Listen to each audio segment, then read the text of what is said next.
everyone. Welcome to Soul Manna Conversations. I'm Anasi, your host. Together, we explore the stories of healers, the wisdom of indigenous traditions and practices that connect us back to balance and the Most High God. Each episode is an offering of insight, truth, and transformation. And today I have the pleasure having a very soulful conversation with David. David and I go way back. We met over, what, 8 years ago, 5 years ago? 8 years ago, something like that, in Sri Lanka when we were both staying at the Santani Resort. I instantly felt a connection to David. He has such a light about him, the sweetest, kindest, most like loving spirit that you would ever want to meet. Um, we kept in contact over the years and we kind of lost contact a little as well. But I reached out to him because I thought he would be perfect, perfect, perfect, perfect to share his journey to becoming a healer. So, David, let me not go on any further gushing about you. Can you tell us a little bit about yourself? Where do I start? Well, I'm just happy to be on the show. And we met in Sri Lanka in 2018, I believe. So about Wow, David. getting on to 8 years ago. So we've known each other almost 8 years, which is a beautiful infinite number of eight. So I'm feeling like we're coming back home to wholeness. My background, because you asked me, it goes on endlessly. It goes on endlessly. There's no end to my background because there's so many facets and dimensions and countries I've worked in. I worked in many countries and studied many things. So it's a combination of a lot of contemplative study, theological study, uh, religious study, Buddhist study, and wellness study, well-being study, nutrition, herbal medicine, naturopathic medicine, holistic life coaching, different aspects of healing, dimensions of healing. And I have a master's degree in mental health as well as a master's degree in applied Buddhist studies. So I've learned quite a lot of Buddhist texts, and also I studied the Bible. So I have that kind of theological, biblical background as well. Going back to the start, I was born in Africa. I come from the bottom of Africa, almost close to Antarctica, but not that close. Cape Town. I grew up in the city of Cape Town.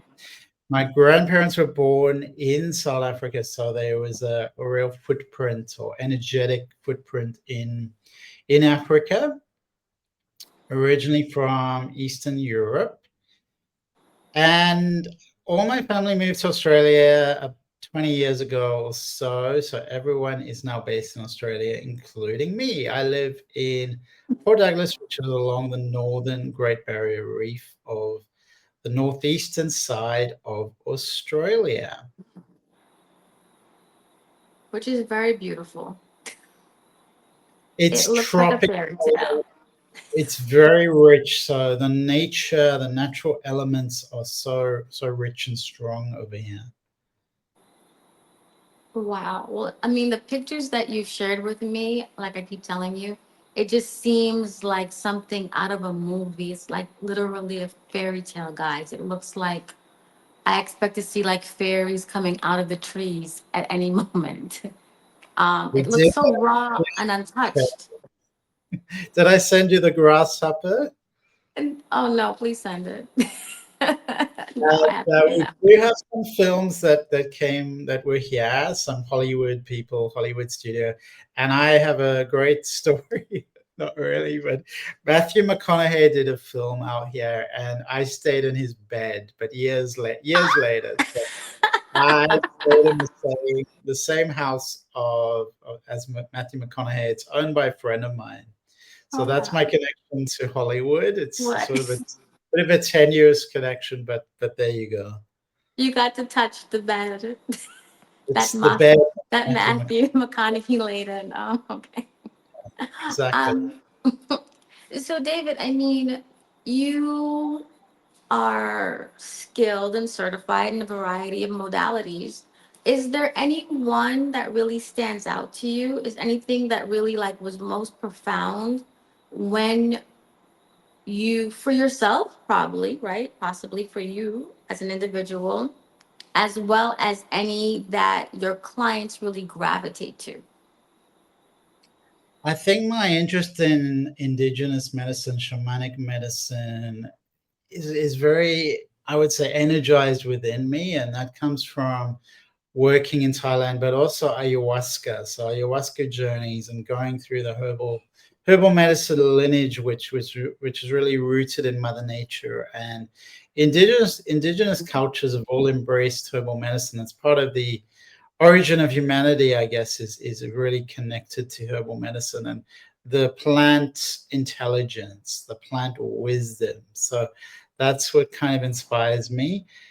In terms of what people resonate with about me, you'll have to ask them.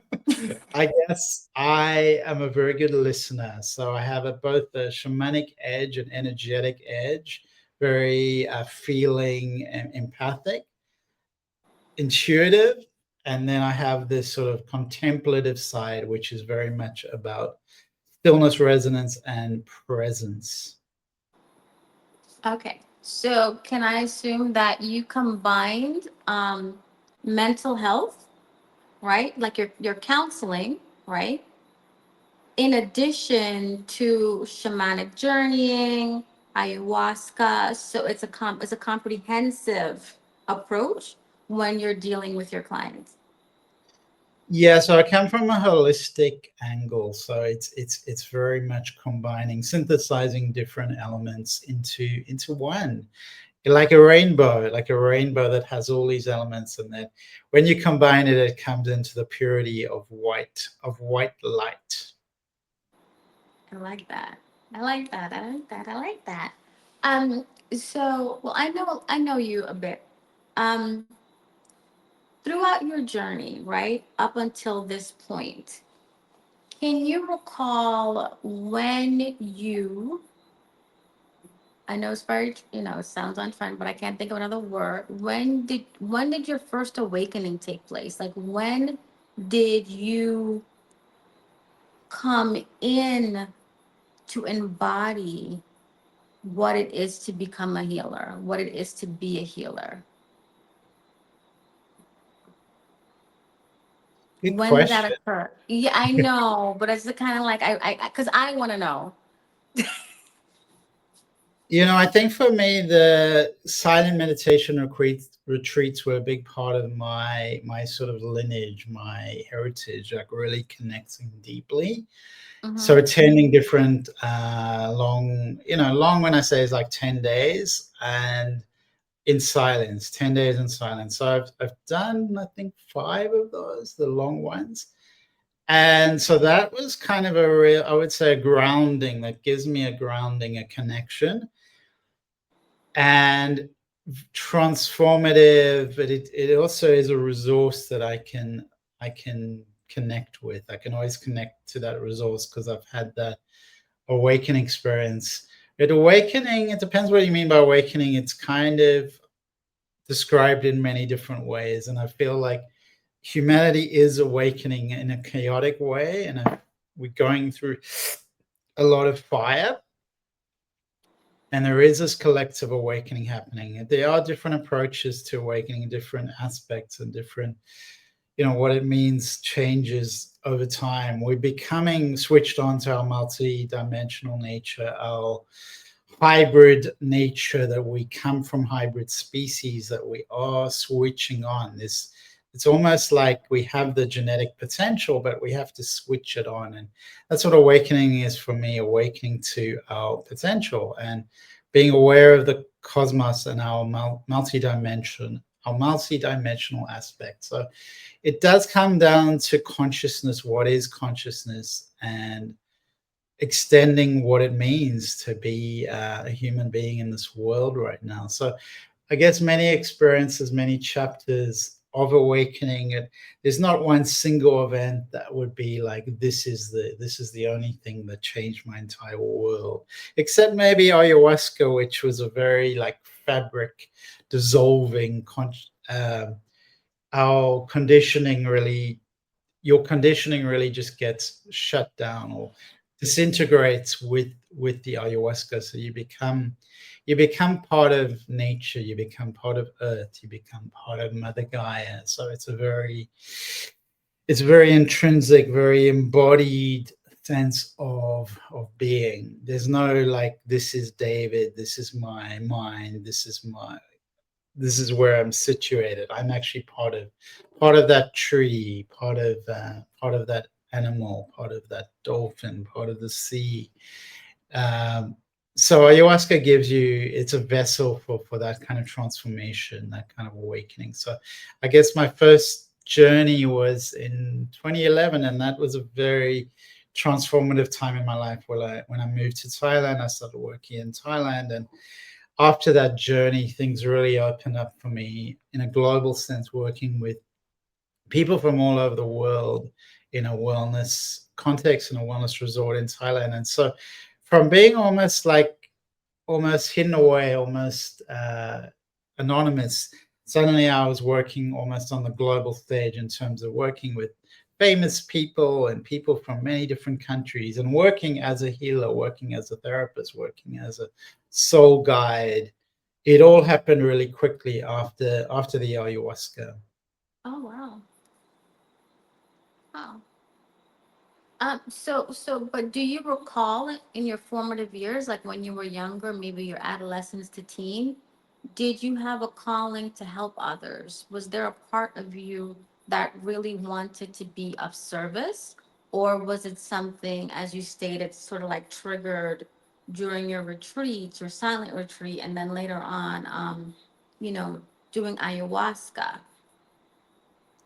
I always had a calling to help other people and assist in their healing and give them support. That was always very much part of my personality as an empath, as a support, very much a supportive kind of person. So I'm always supporting people. So it's just very innate, very natural to me, and it was always part of my being, my how I was in the world. So I don't remember significant moment when I suddenly changed.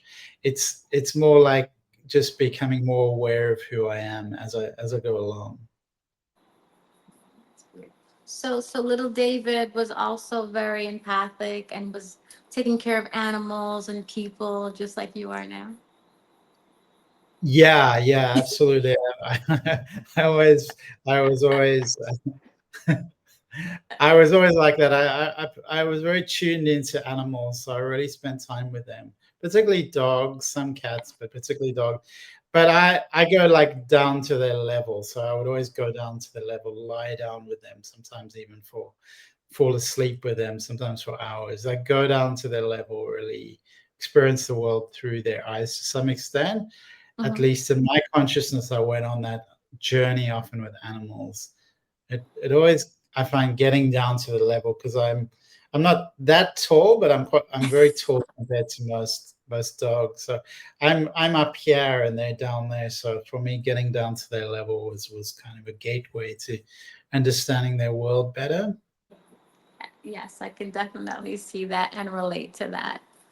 So as you transitioned uh, throughout your healing modalities, right? Learning a variety of modalities. How do you view healing now at this level in your career? How do you view healing? My orientation is towards authenticity, towards presence, towards sometimes silence is a great healer, the great medicine. I'm less oriented towards techniques. Techniques can be skillful, they can help, but sometimes we become attached to the technique, or we think that this technique is the thing or the thing. This technique Yeah. is so important, and we lose sight of the journey, we lose sight of the essence of what it is. The tools are just, they're just tools. if you go into silence, then that is the deepest wisdom that you can receive from the source. So I'm more into the source, non-duality, oneness, non-dual,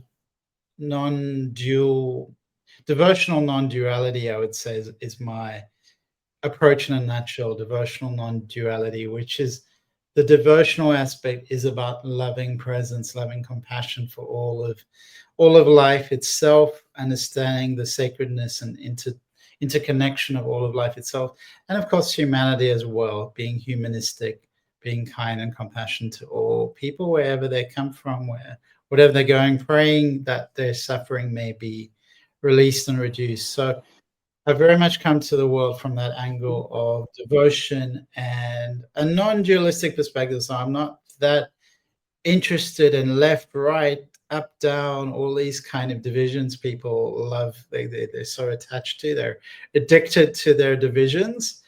I see past that. I see it as a bit of a joke, often a cosmic joke, perhaps, but very much a human game. And the religions as well, I see them as, to be honest, most of them I think that's kind of a bit silly, but I like to partake in different religions and experience them just to get a feel for their nature, just to really get into them and go, oh, what is the essence of this? How can I immerse myself in this? What is there something I can get from this? What can I learn from it? I don't attach too strongly to most of the ideas, most of the ideologies, the Dharma. I do come back to Buddhism, which is very pure to me, and how I interpret the source material. It's very much about purity and compassion, in its essence, about compassion. Okay. All right. I get that. You had mentioned before about silence and meditation. Would that be the gateway, right? Being the gateway to experience. It is a gateway, and in a Buddhist sense, if you had to kind of really sort of knuckle down, nut it down, or condense it into one thing, it would be self mastery. Self mastery. So, from a soul level, in Buddhist sense, there's a sense of karmic journeying, of constantly working our way through samsara, through this world, which is this earthly dimension, which is filled with suffering. And from a soul level, meditation is our tool.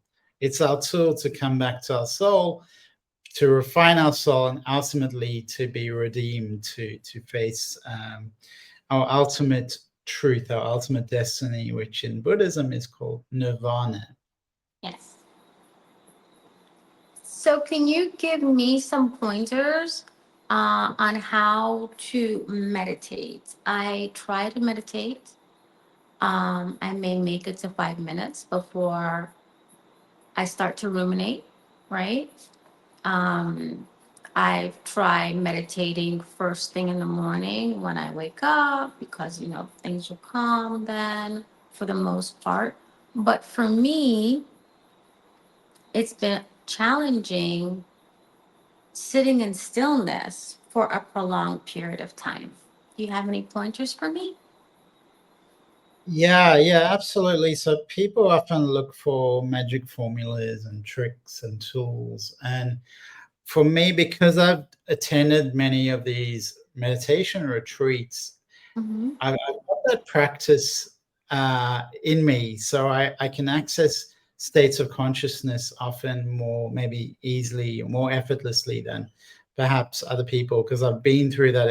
Do you know what I mean? It's like I've built that muscle. So in order to build that muscle, the best way is to attend maybe just a 1 day retreat or something where you can sit with a group, because if you just do it on your own, you're not going to have the motivation, or it just helps having a context, having people to support you, being around other people who are devoted to a certain path. And if you can be in a group and do meditation, you'll find you'll get a lot more strength and persistence. You'll have a lot more persistence to work through the ups and downs and the rumination, which is totally natural. And even a yogi in a cave for many years is most of them are still going to have the same rumination. So it's not that that totally disappears. It's just that you're able to achieve higher states, which in Theravada Buddhism they call jhanas, different levels of consciousness. So another thing to do is work with what works for you. So for me, I need to release energy. I need to sweat. If I go out this morning, I sweated. I was on the beach, and a lot of that kind of energy was already released. So meditation just comes naturally out of that. It's the wellspring is already there. But if I just sit down, there's going to be rumination because I'm going to think, what do I need to do today? So for me, exercise, physical movement is really important as a tool to as a starting point, starting with the exercise, releasing the exercise, releasing the nervous energy, getting all the energy out of your system, and then you can really sit with meditation. And that's where the longer retreats are so helpful, because you sit day by day working through the layers, through the layering. And it's not just 1 day, 2 days, 3 days. For the longer you do it, it starts to arise naturally. The high states of consciousness, they do start, and that's always going to be, they arise. You cannot force them to arise. The more you let go, the more effortless it will be. They will naturally arise. People are very attached to outcomes and are trying to force the outcome, when you kind of have to let go of that thinking and just not try, just be, just really sit in the being state. That is true. I'll definitely do that, though. I will try to meditate after I've exerted myself, whether that's a workout, a walk, and see if I have better results. And for me as well, I'm always having a lot of showers, so Hmm. that means comfort is really important. So the whole idea of the Buddha's journey to enlightenment was comfort was important. So he tried all the esoteric techniques of the time, often asceticism and very fasting. He tried everything, and he was suffering a lot.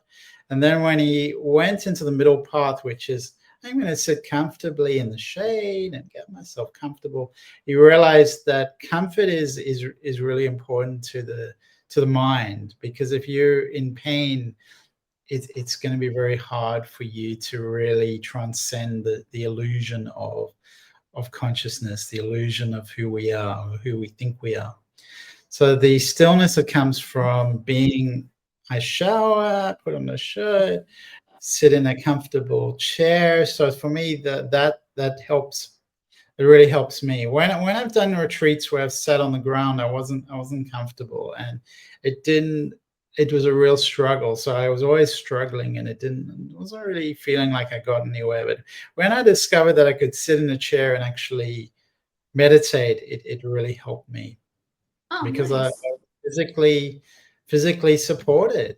So I don't need to worry about keeping my back up straight, because my back's supported from the chair. So there's nothing I need to do. I can just relax. Hmm. Okay. Well, David, you've had a lot of retreat experience. So when will you be hosting your retreats? I'm very curious. This is my new vision, and it's something that's been around for many years, and I'm feeling like I'm coming closer and closer to the kind of rebirthing retreats, the stillness retreat. Nice. And the concept is not, it's not going to be, I would say, overly dogmatic at all.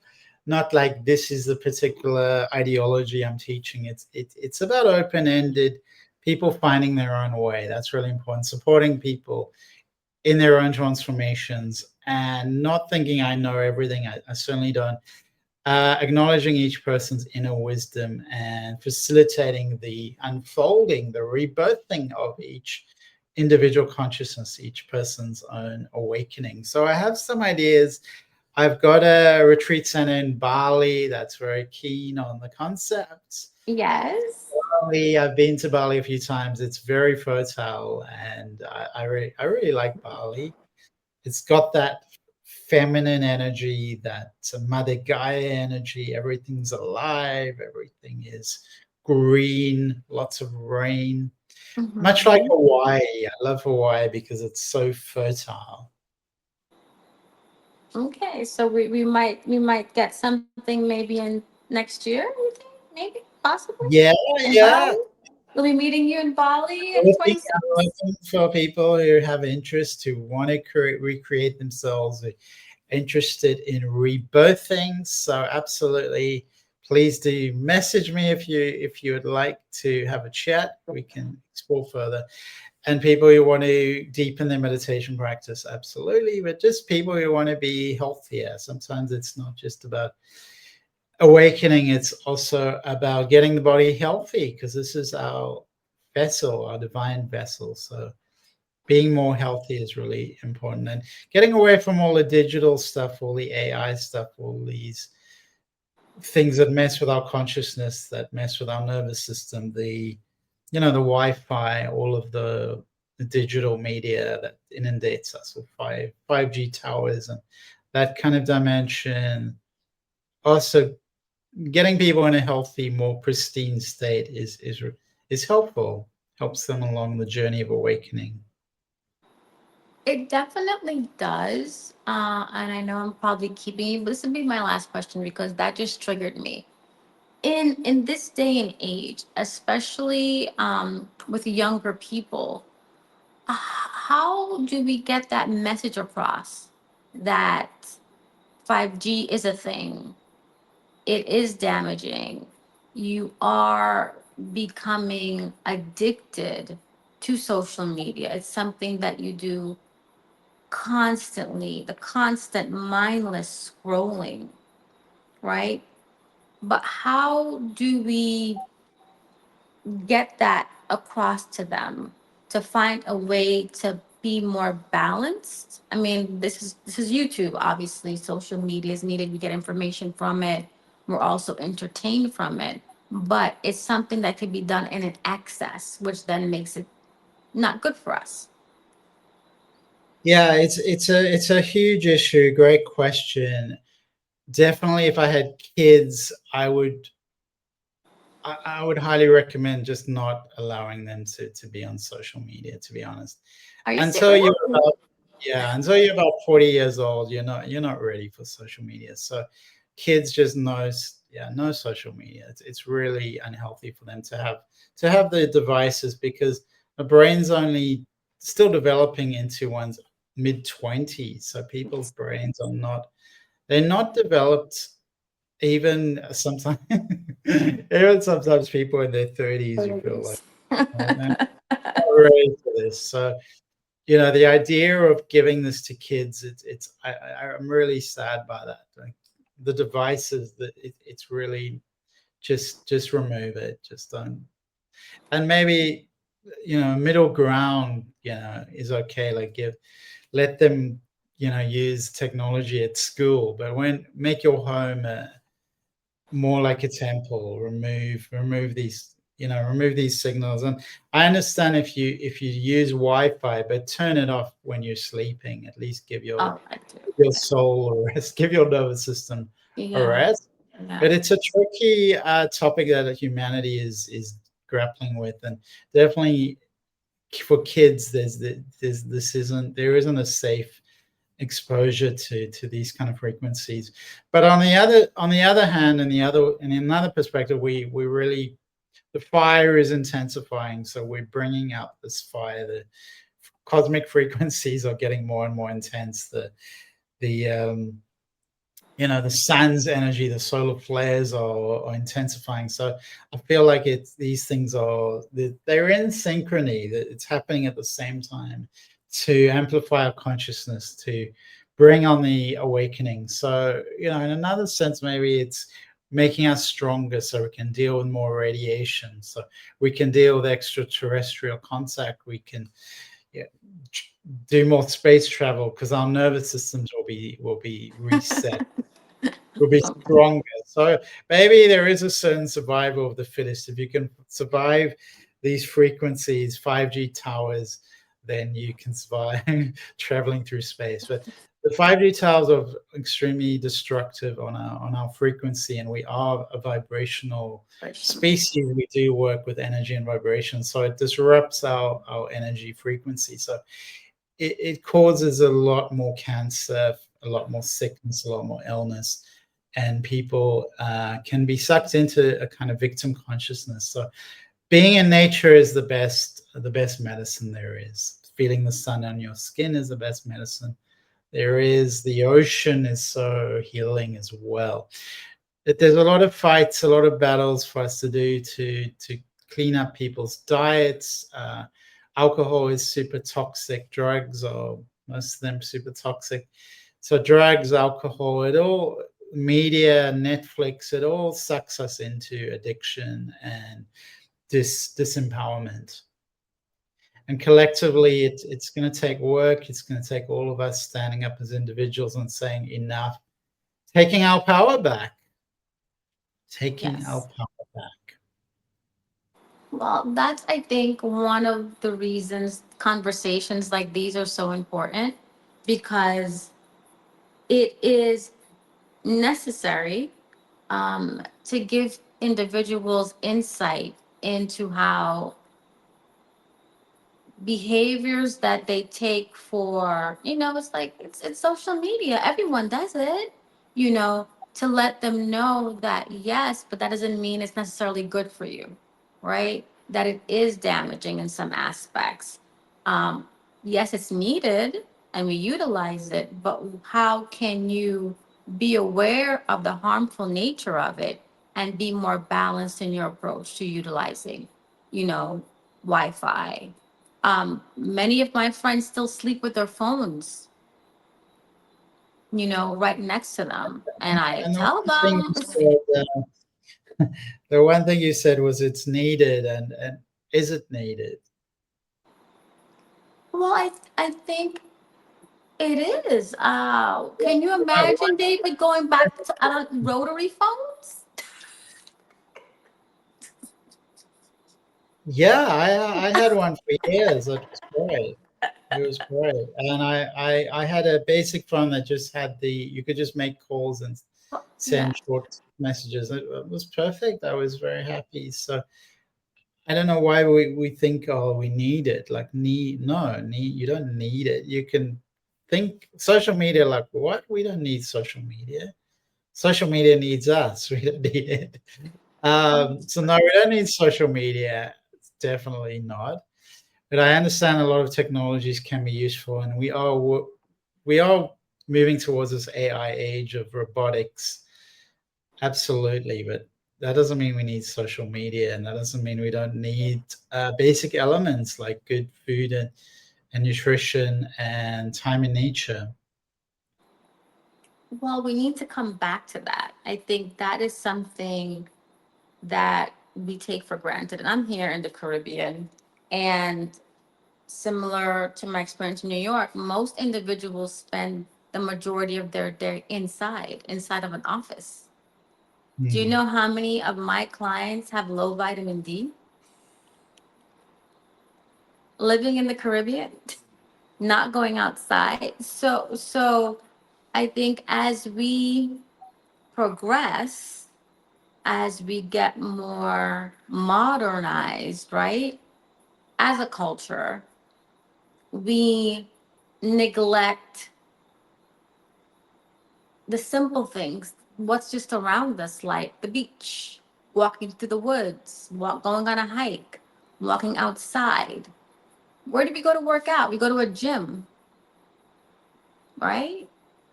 I mean, you live in paradise in your rust, but even here in the Caribbean, I don't know if you have similar experiences where you're at.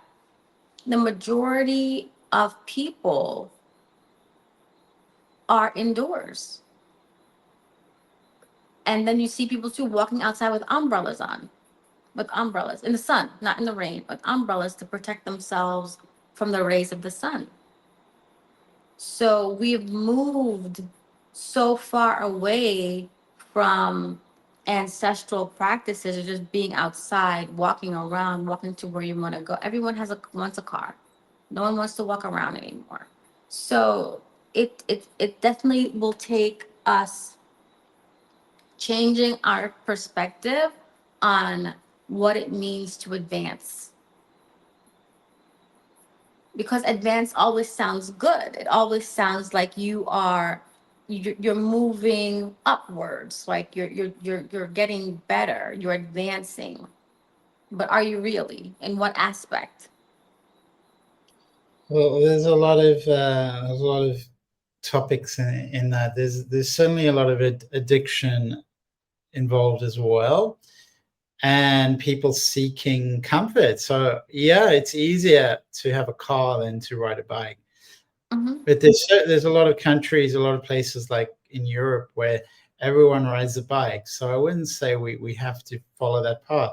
But a city like Los Angeles came along and said, well, we definitely don't want to have any public transport because that's an ideology.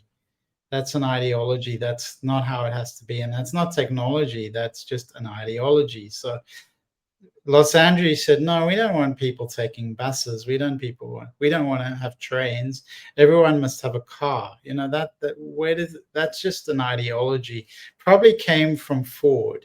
So when you look, where did these things come from? They probably came from some marketing campaign.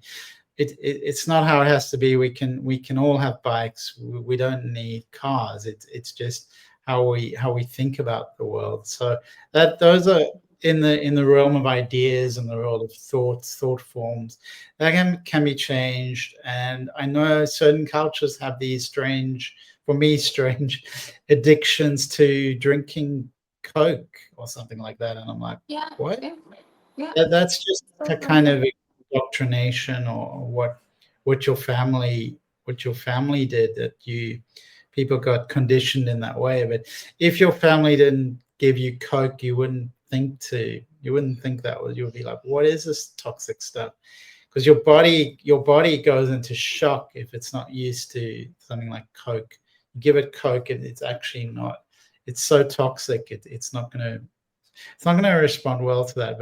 But definitely, we can make different choices to ourselves and work in the realm of thought forms, how we're thinking, our consciousness, coming back to simple things: source, authenticity, stillness, breath. That's what life is. That's the essence of what life is. Sleep. We need to sleep. The quality of sleep is really important. A lot of people just don't sleep. They get on their phones. They get on social media. So people are tuned out of what's real. I would say what's real, and the boundaries or the borders between what's real and what's made up stuff, what's illusion, what's in technology has really started to merge and dissolve. That people don't know what's real. So come back to what's real. Come back to what's real food, because if you go to a supermarket, you're not going to be tuned into what's real food. That's not real food. Go back to the markets. Go back to your local community. Grow your own food. Start to tune into what nature is and where food comes from, the soil. Start to speak to the soil, consciously connect to the soil, to the earth, to how life develops, and the sacredness of life. That's important.